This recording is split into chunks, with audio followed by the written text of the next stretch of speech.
नमस्कार। जनेऊ के बहुत सुंदर सा प्यारा सा गीत लेके आ गए मुझे देखी जा सुनी जा बताइए कैसन बा। का डाले ले घुमा ले अपना बाबा दादी से पूछे ले हो। का डाले ले घुमा ले अपना बाबा दादी से पूछे ले हो। बबुआ के करब जाने हुआ कहाँ रे कहाँ नेवतब हो। बबुआ के करब जाने हुआ कहाँ रे कहाँ नेवतब। पहिले जे नेवतब देवा लोग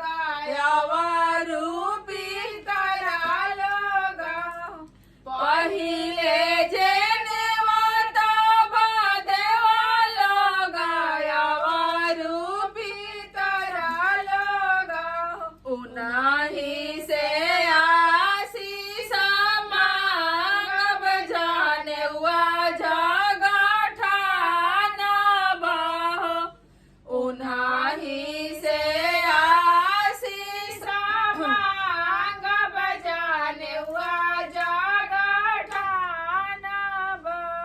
दूसरे में नेवतब गोतिया लोग गोतिया सब।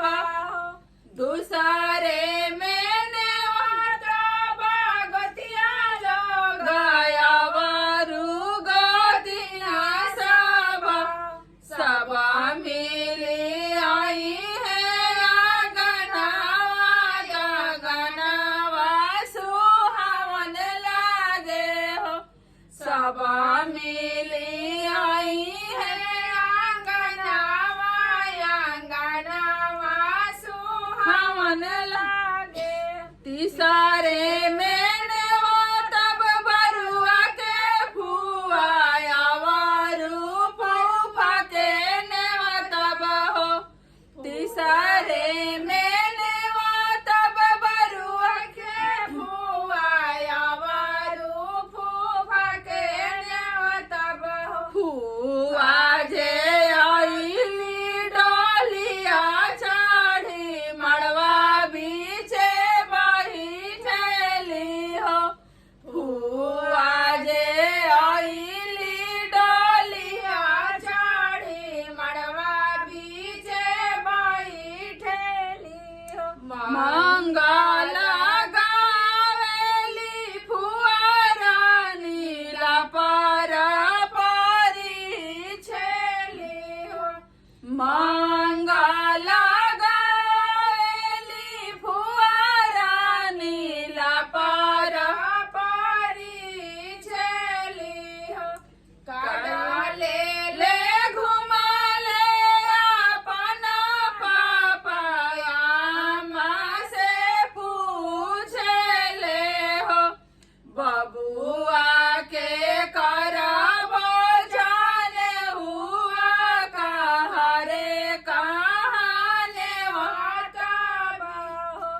बबुआ के करब जाने हुआ कहाँ रे कहाँ नेवतब। नेवतब नेवतब अपन नैहर बरुआ के ममहर हो। उहावे से अइहे बरुआ के मामा मामी संगे ले आई है हो।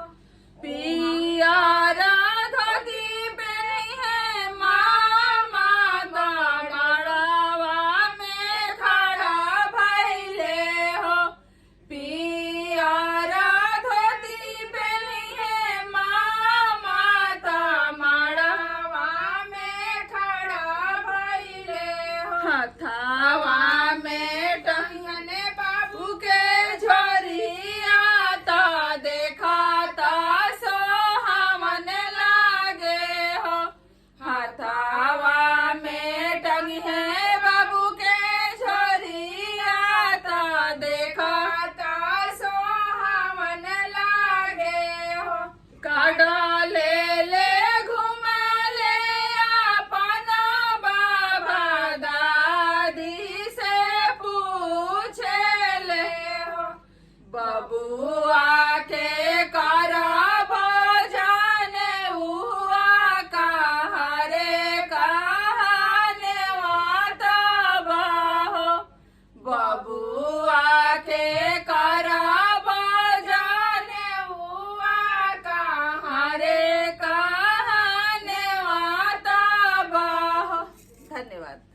कैसन लागल हमनी के जने गीत बताई जा, और चैनल पर नया बनी जा, पहली बार देखा तो नहीं जा तो हमनी के चैनल को सब्सक्राइब भी कर लीजा, वीडियो को लाइक करी जा, साथ साथ शेयर करी जा।